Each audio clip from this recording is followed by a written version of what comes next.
So to recap, because I just lost my footage, Howard the Duck places last in my Marvel Multiverse ranking. X-Men 1. I'm not sure where to place that. I think for the X-Men side of things, I'd have that probably in second to last place, behind X-Men Origins. I don't hate X-Men Origins. I just thought it could have been better. Then I got Spider-Man 1 taking up the third place of the Spider-Man movies, behind No Way Home and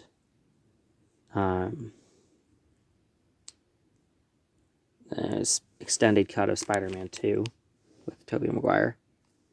There are some that I'm not sure should be included in the multiverse, like this one, Hulk, from 2003, because there's no references to it beyond that movie. So, then there's X-Men 2, that one is going to be included here. That one is above X-Men 1 in third, in the bottom 3 for the Fox universe. I like what they did with the villain with the adamantium fingernails. That was pretty cool. It introduced us to Nightcrawler, which was nice. But other than that, it didn't really add a whole lot to the stakes later on. So for that reason, I put it in third place or bottom 3 for the X-Men. Then we have Spider-Man 2 and the extended cut, which I'll do a separate Spider-Verse ranking.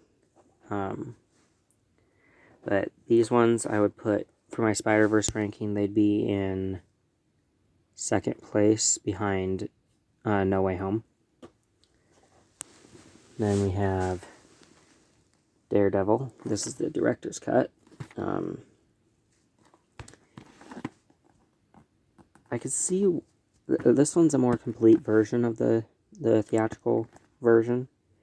This one feels more complete, like a Daredevil movie should. It still has a few problems that people would love pointing out, but it's better than the theatrical cut, I would say.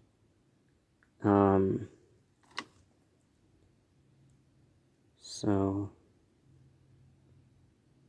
has 30 extra minutes that weren't shown in theaters, I guess. I don't think it deserves its R rating, but I'm not really the one to judge that. So, up next, I think, is the first of the newer 2 Punisher movies. We'll get to that in a second. Here it is, Punisher. This is by Lionsgate Productions. This one's held back a little bit. It's in the bottom 5 because there's a scene in it that doesn't make any sense and is never mentioned again. Anyone that's seen it knows what I'm talking about, with the big guy in like the striped shirt that just shows up out of nowhere and then is gone or gets killed or something. Doesn't do anything to the story at all. So that one's that alone is holding it back from being higher up on this list. Then we have a couple of cuts of the Elektra movie. We have the regular one, which is kind of a mess, but I liked it. Had some ninja action. Had some weird tattoo creatures. I haven't seen the director's cut for it. But it adds a whole 3 minutes. Wow. They really dive deep, didn't they?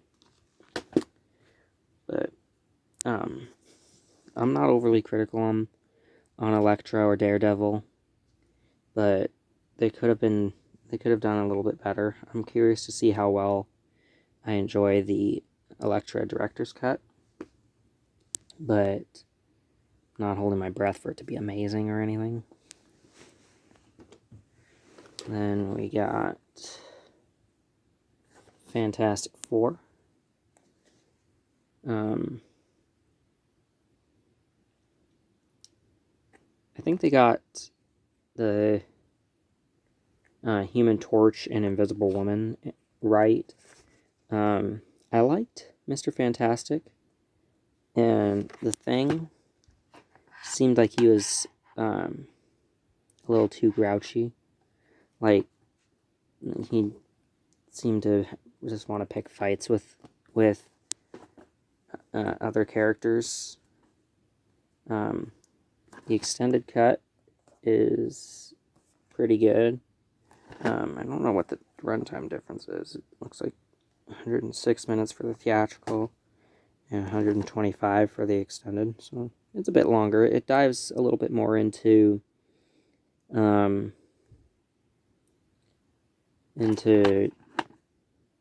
like some of the visual effects, I think. It cleans those up a little. Then we have a Blade 4 movie collection, because a lot of people forget about the Blade House of Chthon, which is also included in the next thing here. But as a whole, I'd say all 4 of the Blade movies would rank in the top 7 or top 10. I think they'd be in 7th place. That's where the 7 comes in. The first 2 are really good. Third one could have been better. Did give us kind of a prototype of Deadpool with Ryan Reynolds' character. And then we have, with a different actor, House of Chthon. And that one feels like a TV show pilot, because it is. But it wasn't bad. I haven't seen all of Blade the series, but I saw a couple of episodes here and there. Well, here. I saw them here. But,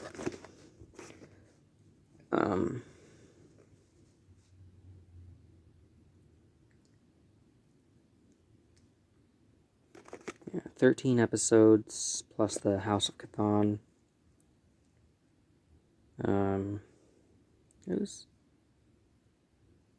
It was good for what it was going for. I'll have to watch the rest of it to properly rank it. But it was off to a good start. I enjoyed where they were headed with that. Then we have X-Men 3. This is the prototype to X-Men Dark Phoenix. Dark Phoenix, I think, did a better job portraying that storyline than this did. For a long time, I liked the scene where Magneto attacked the truck convoy and rescued Mystique, only for her to then turn around and take the anti-mutant cure to save Magneto's butt, and he ends up leaving her behind after that. So that wasn't very cool, but of him to do. Then, let's see here, what's next? Spider-Man 3. I liked where this was going, kind of. I'd be interested to see a extended cut or something, or like the director's vision for Sam Raimi, and see if it was different from what ended up being released. But I liked it enough that I got it on Blu-ray too. 2-disc Blu-ray. One of them was red, like the regular DVD disc with the Spider-Man webbing on it. The other one was black, like the Venom suit there. Right here. But I don't think it deserves all the crap it gets. I mean, Venom wasn't the best, but come on, really? Then we got Fantastic Four: Rise of the Silver Surfer. The only thing I didn't really like about this one was how Galactus was a storm cloud. Why? Why was that like that? Flies under the radar for a lot of people. And we had the extended cut for Ghost Rider, Nicolas Cage. That one's not great. Oh, Fantastic Four and Spider-Man 3 get ranked in 5th place for Spider-Man and 6th place for Fantastic Four 2. For Ghost Rider, it's in the bottom 10. I think it's in the one highest up would be in the bottom 1, the bottom position 1, which is the best of the bottoms. Punisher Warzone is my favorite of the 2 Punisher movies that I have. It's also the one that I think makes the most sense. It's kind of a sequel, kind of a remake.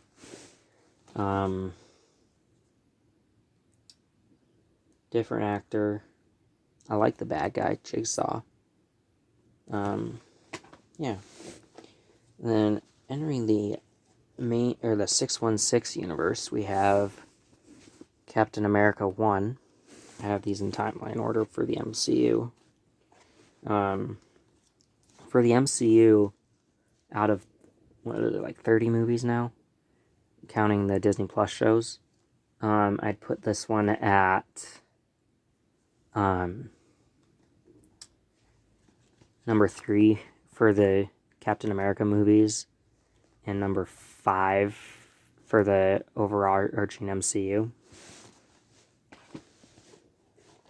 Then we got Agent Carter, Season 1.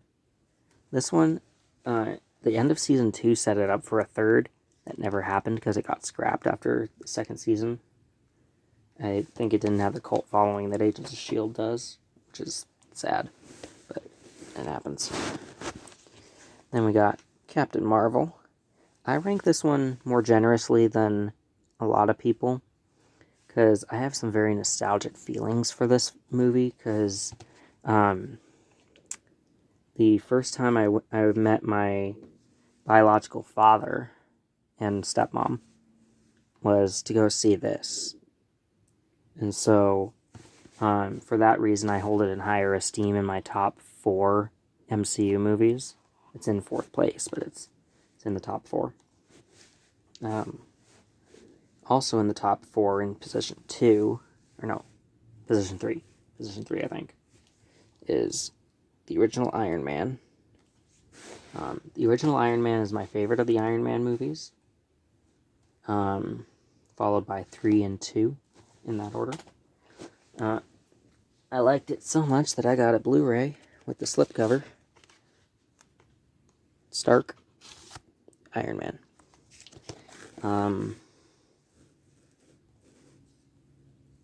Yeah. I'm going to try and get the Cinematic Universe editions of the MCU movies to see what kind of 4K stuff or what that's all about. But I guess this one's playable on PlayStation 3s if you have one of those still. So yeah.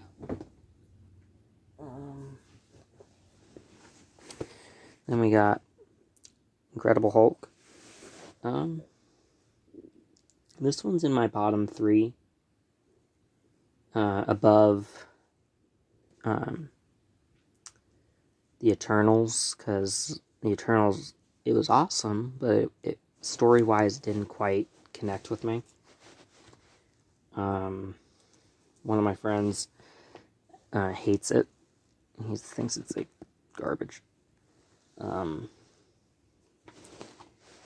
But yeah, another one that's in my bottom 5 MCUs is Iron Man 2. I liked it more the first couple of times I saw it, but it doesn't really hold up anymore.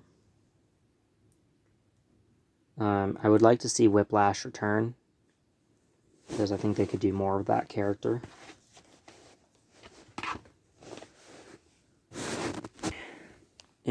One of my the X-Men movies that I would put in a mid-tier would be X-Men Origins. A lot of people hate what they did with Deadpool in this. I thought the teleportation and the laser vision was awesome, and I didn't mind him not swearing. I'm gonna say it. Yeah, that's one thing I don't like about the regular Deadpool, is that he swears too much. That's for personal reasons. But I liked X-Men Origins so much that I got it on a Blu-ray. And what's next here? Good grief. I'm not including many animated things in this, other than Into the Spider-Verse from 2018, because I think that one might tie into the Sony Spider-Verse, obviously. Then we have Thor in the bottom 3 for the Thor movies, behind the worst received Dark World, because it had a big impact on Endgame with the Reality Stone, or the Ether. And Ragnarok takes first place for the Thor trilogy so far. Trilogies are only 3 movies. I've educated myself. Next up, we got the first of the prequel X-Men movies, kinda. First Class. I don't really have any beef with this movie. I saw it with one of my cousins who we don't really have contact with much anymore. I won't say who or why, but anyways. Then we got Spirit of Vengeance, Ghost Rider. This one's a pretty solid sequel. I enjoyed it. Idris Elba is in here as one of the Ghost Rider people, I think. And I think the Ghost Rider that gives Robbie Reyes his powers in Agents of S.H.I.E.L.D. was this version. I could be wrong. It just looks the same. Then we have the Avengers, which is in second place behind Infinity War and Endgame, which tied for first for the Avengers movies. And Age of Ultron, as much as I love Age of Ultron, I have to put it in last place for the Avengers movies. Sorry, Travis. Oops. Then we got The Amazing Spider-Man. I don't think this movie did anything wrong, per se. They changed the "with great power comes great responsibility" speech to make it, if you have the ability to do something, you had a moral obligation to do those things, which I think works just as good. Gets the same point across. Then we have Agents of S.H.I.E.L.D. Season 1. This one deals with the aftermath of the Avengers and Iron Man 3. Which we haven't gotten to Iron Man 3 yet. That one's up next. Speaking of Iron Man 3, here it is. Should I switch where I have Agents of S.H.I.E.L.D. Season 1? Probably. Do I think it's important enough to deal with now? No. Iron Man 3, I would say, is in probably the mid-tier for the overarching MCU. 616 continuity. Then we have the Unleashed Extended Edition for the Wolverine. Something I thought was gonna happen in this movie, from YouTube videos that I saw, ended up not being the case, and I was like, "What are you doing?" I thought they were gonna give Hugh Jackman his classic like red and brown, or not red, brown and yellow outfit or something, but they ended up not doing that. Weird. That one ranks in the mid-tier for the X-Men stuff. Probably like 5th place. Then we have Thor: The Dark World. That one, it doesn't do anything wrong per se, but there's a lot that they missed the mark on, I feel like. Like I said, it's in the bottom of my Thor trilogy ranking, I think. Or did I say that? If not, it is. Then Captain America 2 ranks above the original, below Civil War, Avengers 2.5. With 7th place overall with the MCU.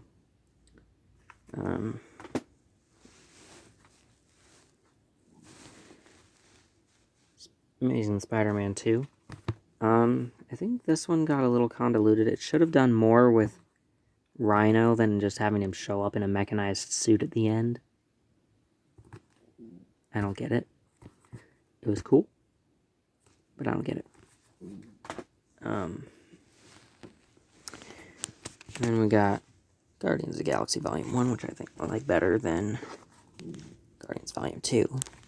So, in a ranking just between those two, Guardians Volume 1, then Guardians Volume 2. Overall, with the rest of the universe, now Multiverse, it's official, we got, both of those are in the middle tier. They're leading in the middle tier, in the best positions of the two, or of them, the middle tier. Then we got X-Men Days of Future Past, the theatrical cut, and the Rogue cut, which I like the Rogue cut a bit better because I like the character of Rogue. She's cool.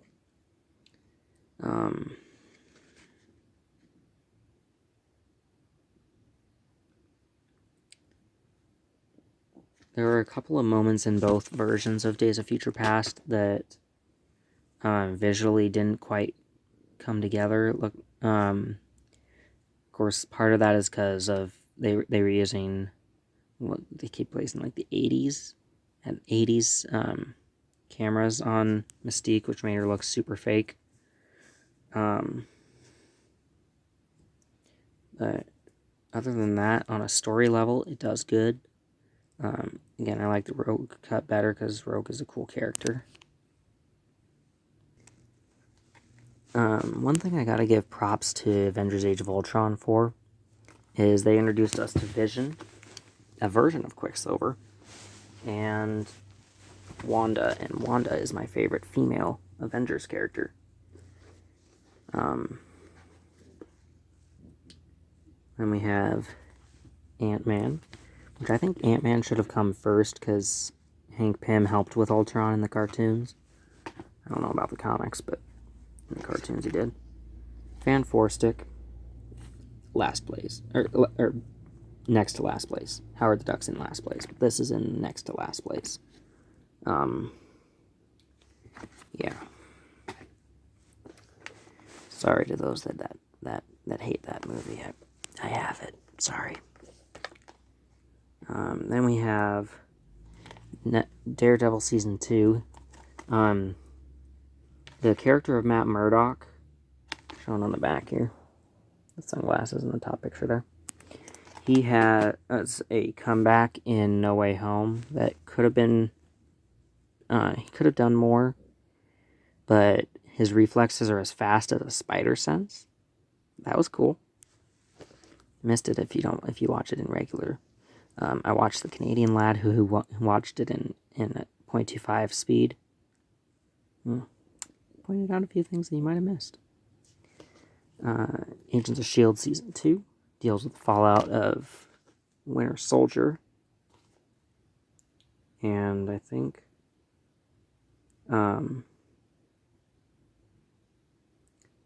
it also dives further in with the fallout for Civil War, the Sokovia Accords.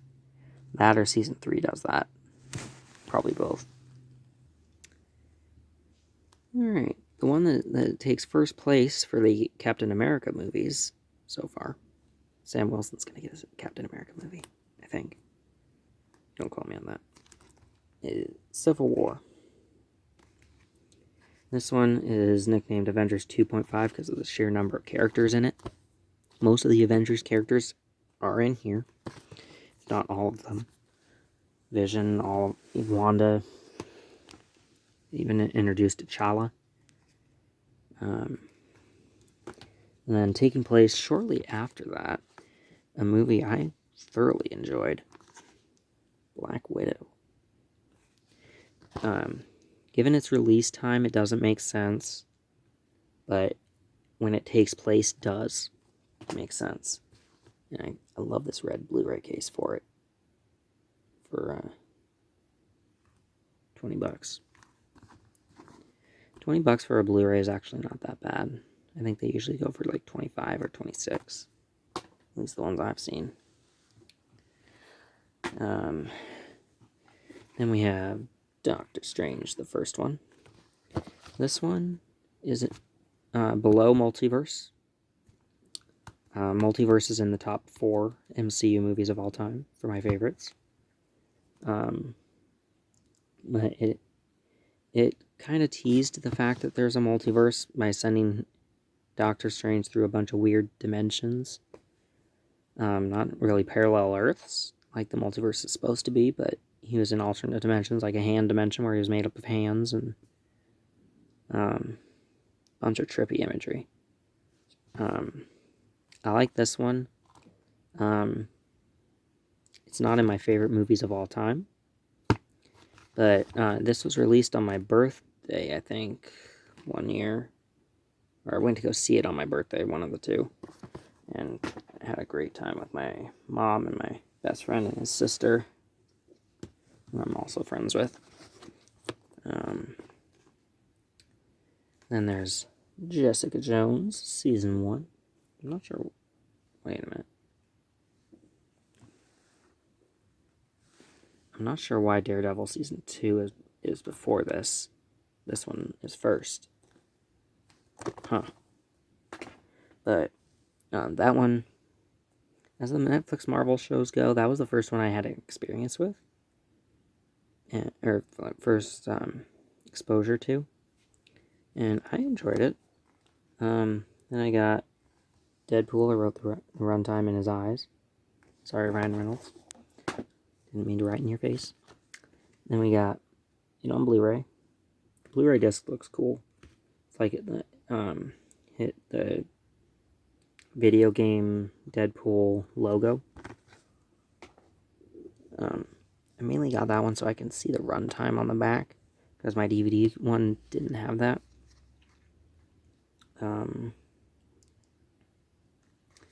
X-Men Apocalypse. I love the slow-mo song in this one. The song isn't in slow-mo, but it's in a slow-motion scene that is awesome.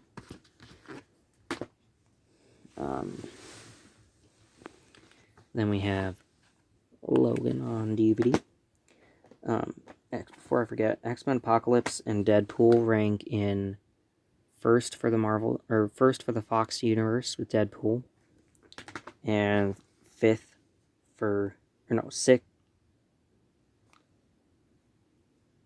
fourth for Apocalypse. In third, Logan. And this one has the noir cut, Blu-ray. Not sure if you can see that. It says right. It says noir right there. of saw it, kind of didn't. Alright, next up, Spider-Man Homecoming. For the MCU Spider-Man movies, this one is in last place. I like Far From Home and No Way Home a lot better than this one. I do like how they introduced Michael Keaton's Vulture in this, and he shows up again in another Sony movie. Morbius, spoiler alert, sorry. And then we have Black Panther. It's much more of a political movie, and so I try to avoid politics because they're infuriating. But this one does it well. Thor Ragnarok. Black Panther, sorry, bouncing around. Black Panther ranks in 8th overall. Thor Ragnarok ranks in 6th overall. Ant-Man and the Wasp is in the mid-tier, middle of the mid-tier. And we have Infinity War on DVD. This one's tied for my first place Avengers movie. And I got the 4K Steelbook. Look at that Steelbook.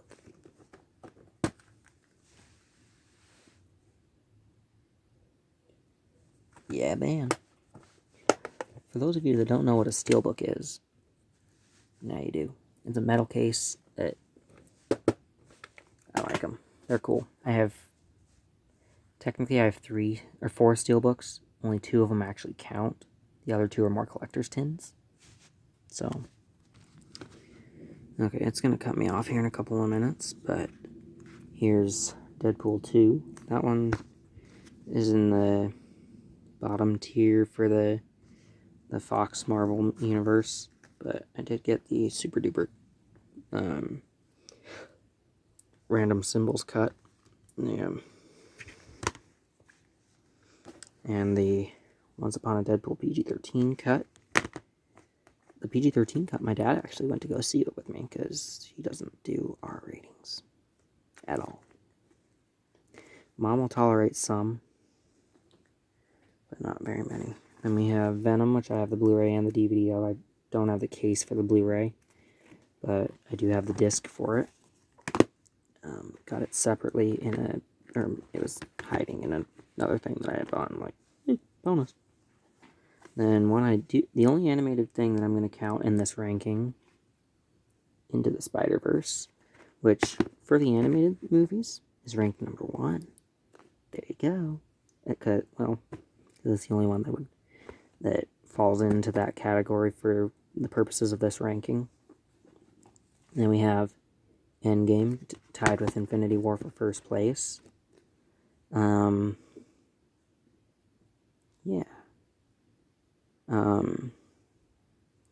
I love how they finally got the Avengers Assemble line out. Then we have X-Men Dark Phoenix. That one's in 3rd from last place for the Fox franchise. Far From Home in the 2nd place for the Spider-Man MCU's stuff. Let There Be Carnage. I really enjoyed this one. This one was really good.